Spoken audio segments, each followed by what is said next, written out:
All right. Broadcast Guitar has begun. I'm Josh. We are going to be taking a deep dive into the song Hey Joe by Jimi Hendrix, although it is a cover song. But we're going to be doing it a little different. There's tons of great videos, probably picking apart every single bend and nuance of the parts he's actually playing.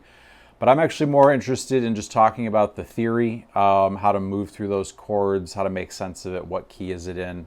There also seems to be some debate about that. So I want to send you away feeling really good about how to move through the chords and just sort of see the coolness that is this chord progression and how it actually does all tie together, even though it seems like we're in the key of E and you're seeing a lot of stuff that's not normally in the key of E.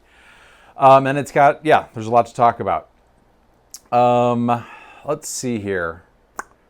What else can I say on Hey Joe? I'll play it for a bit. I'll play it the way I want to play it. If you've tuned in before, you'll see me pull up the track a lot. But I'm not going to do that today because this is Jimi Hendrix, and the Jimi Hendrix estate is very sealed up about letting the music out. And I figure if that movie with Andre 3000 from Outkast couldn't get the rights to his music, neither can I. So not going to play the track today because this will eventually end up on YouTube. And I'll just do my interpretation. That's it. Hey Joe by Jimi Hendrix. Let's look at the hot topics for a second. Or actually, I'll go through my graphics here. We're going to do a warm-up. I'll play the tune, and then I'll theorize on the whiteboard, and then we'll level our way through it. The hot topics. There's plenty of them for Hey Joe. The circle of fifths versus the circle of fourths. Don't worry, I will explain.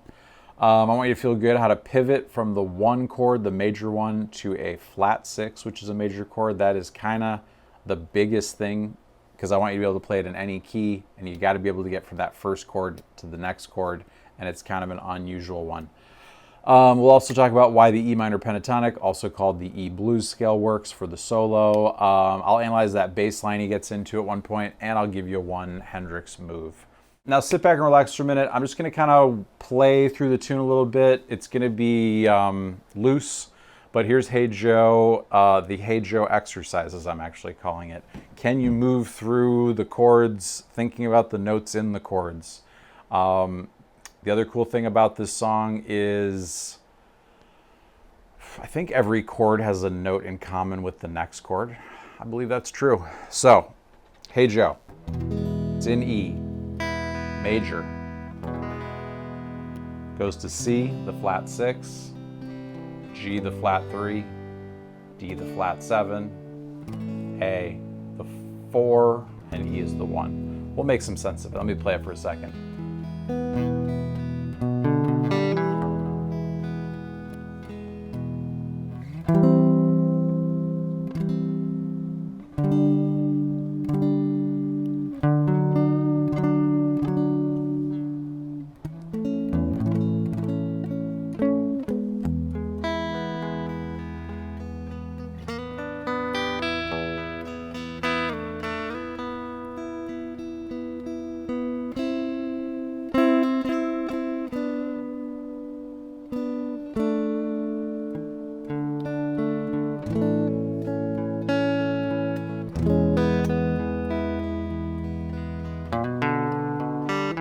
You can feel when it gets back to that E, you could go major or minor blues.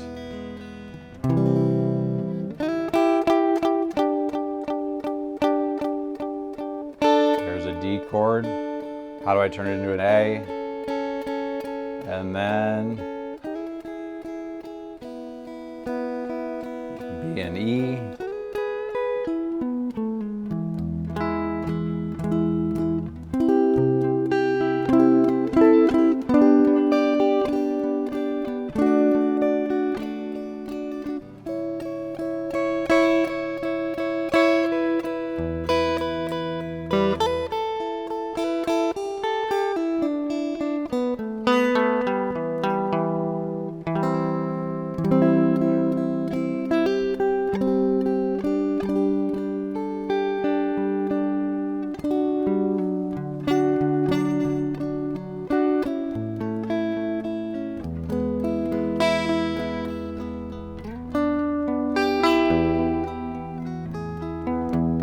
One more.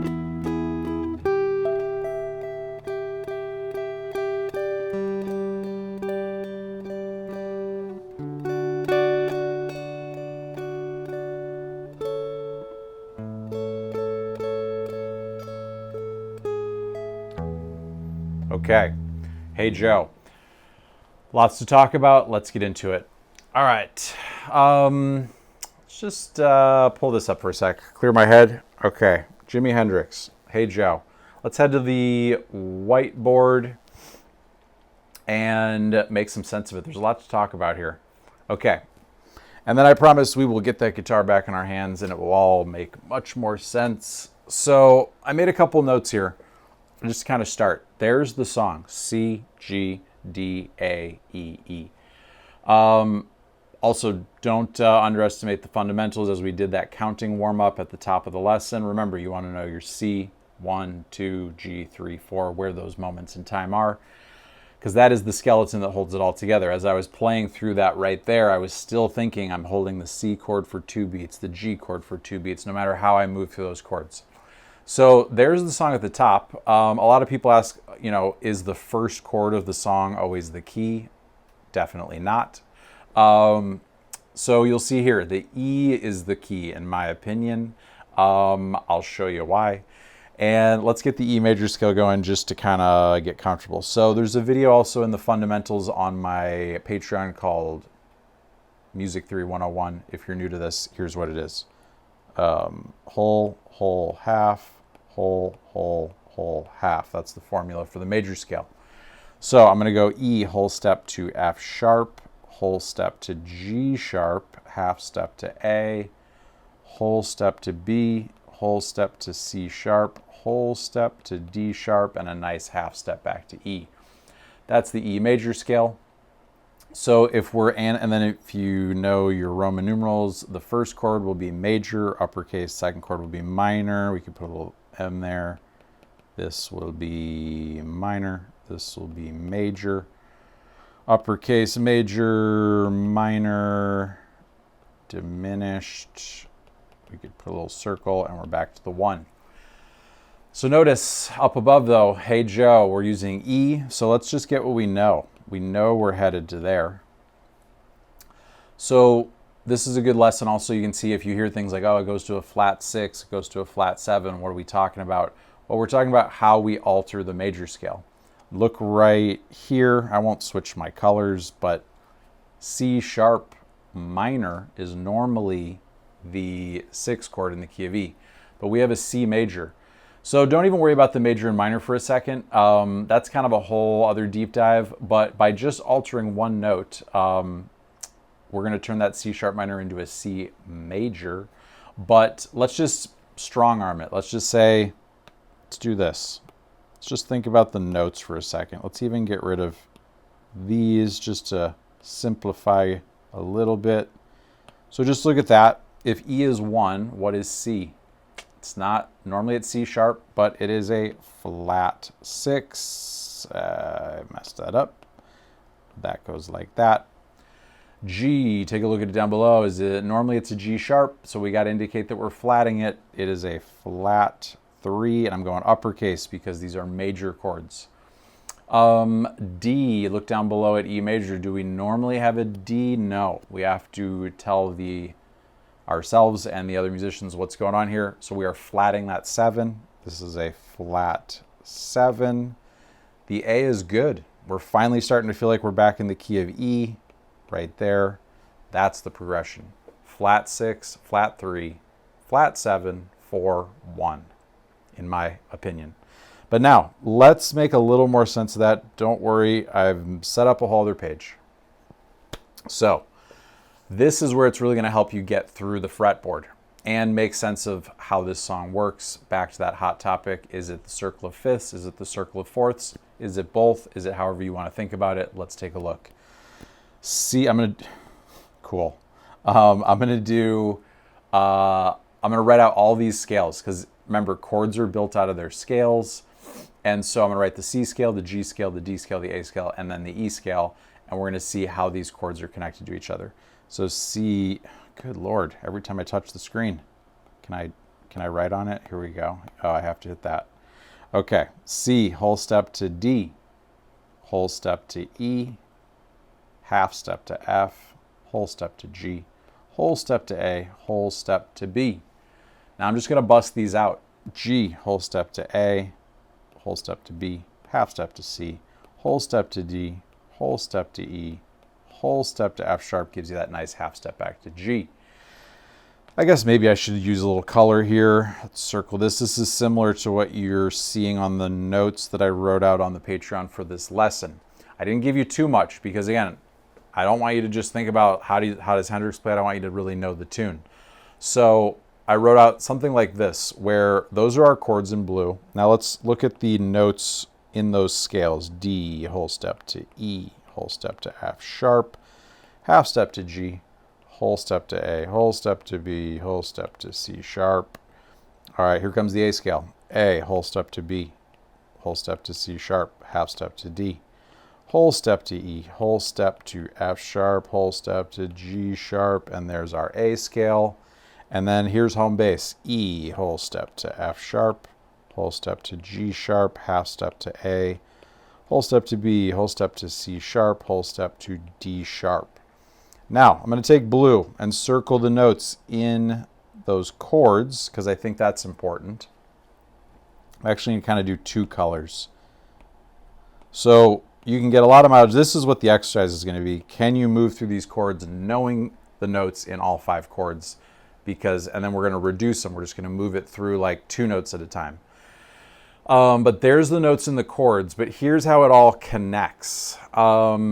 I would bet most people would say this is circle of fifths, and that just means check out the C right here. The chord coming after it is the 5 of it, because you can see the 5 of C is G, the next chord is G. I personally, here's my thing on the circle of fourths with this song. I really want this to feel like 4 to 1. So for me, I'm feeling it as a circle of fourths. I get to the C chord, the flat 6 in the key of E. Then I start thinking, what is this the 4 of? And I'll show you what I mean. Because ultimately I want to land at that 1 chord, the E, and I want it to feel like A is the 4 and E is the 1. So the circle of fifths is a way to kind of bury the lead, as they say. You're ultimately going to get to the 5 of the 1, but you can start stacking them, 5 of 5 of 5 of 5. Which is probably a good explanation for this one, but I like the circle of fourths. It helps me navigate it better. It helps me drive the car as I'm playing the song. So check it out. C, you get to the C. You're like, what is this the 4 of? It's the 4 of G. Then once you get to G, I'm playing G. I'm like, what is this the 4 of? It's the 4 of D. That helps me know to get to the D chord. Now I'm on the D chord. What is D the 4 of? It's the 4 of A. See, it's right there in the 4th position. Then when I get to that A, I'm thinking, all right, this is the actual 4. I'm headed to the 1. There it is. That's why I like circle of fourths for this one. There's our theory on it. Let me give you one more look at maybe this guy, just so you see it. Right there. Would it have been smart to put a sheet up where you could see the notes in the chords? Absolutely. But, I mean, as I'm going through this next part. However, I also am a big believer that your brain and eyeballs and ears can only handle so much. And if I have like a little graphic right here with all the notes in the chords, and you're trying to look at the guitar, and you're trying to listen to my voice, that's a lot. So let's just trust that you know the notes in the chords, and you're going to know them because you're going to hear me say them a lot.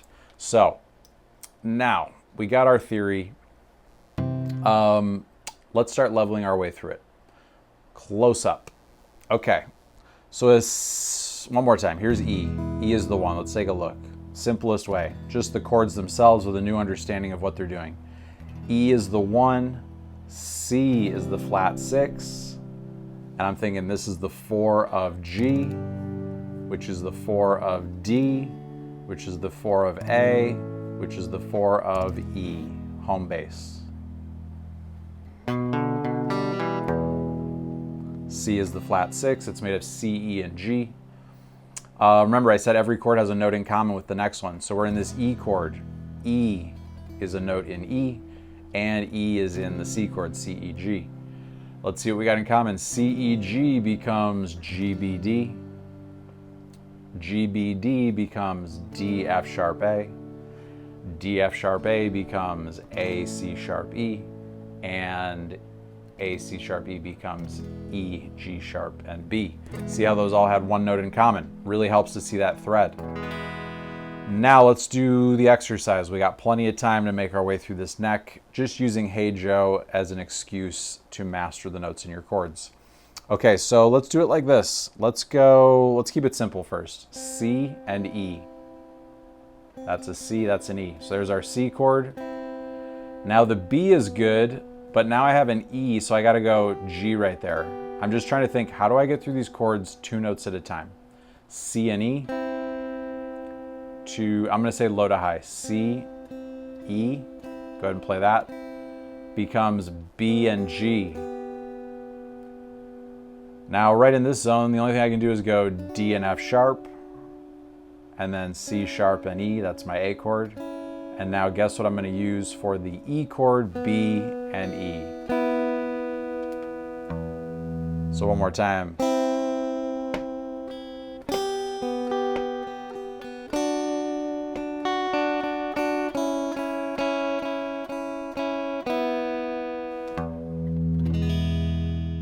Let's keep it moving.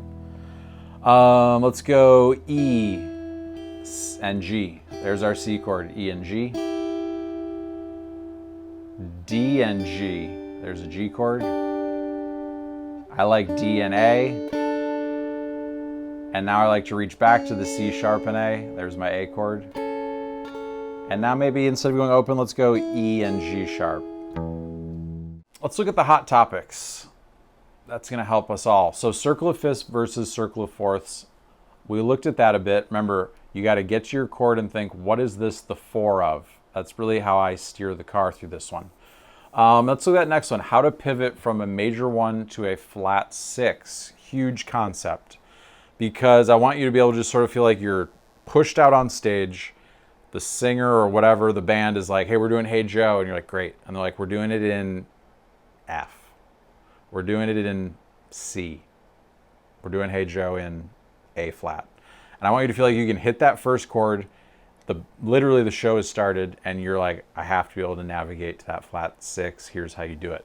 So think about the notes and the chords. Let's look at just the song we're in, or the key we're in. E, E, G sharp, and B. E, G sharp, and B. Notice the E is the first note of that chord and that scale. Excuse me. And then C, this is the notes C, E, and G. So E is the third of C. It's the major third of C. A good way to find that major third is to know whole step, whole step. That's how you get from the 1 to the 3. So if you've got your note and you can think, what is this note 2 whole steps higher than? You've found your flat 6.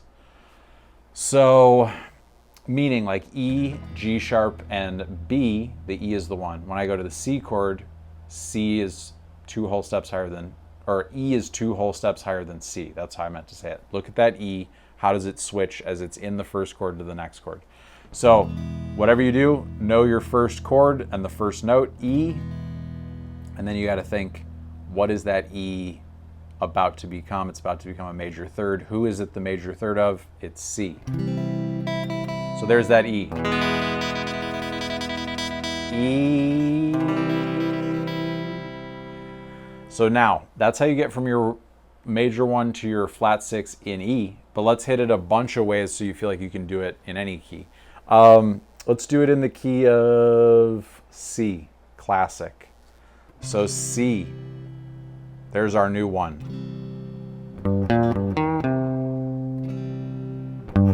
Just reset the ear. I like to play that riff. So C, E, G, C, E, G. This is the new home bass, C, E, G. So I got to think, what is that C? C is the thread. C is now the 1. It's about to become the major third of something. What is C the major third of? What is C 2 whole steps higher than? C is 1 whole step higher than a B flat. B flat is 1 whole step higher than an A flat. That's the answer. So here's C.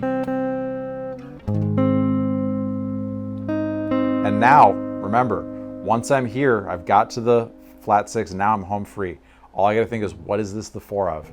A flat is the 4 of E flat, which is the 4 of B flat, which is the 4 of F, which is the 4 of home bass C. Hey, Josh from Broadcast Guitar here. Hope you've been digging these videos. This is just the tip of the iceberg. If you'd like to access the full-length lessons, get the handwritten tabs, or better yet, participate in my live weekly classes, Q&A sessions, and special guest interviews, head on over to Broadcast Guitar's Patreon and start your free trial today. I look forward to working on some music with you.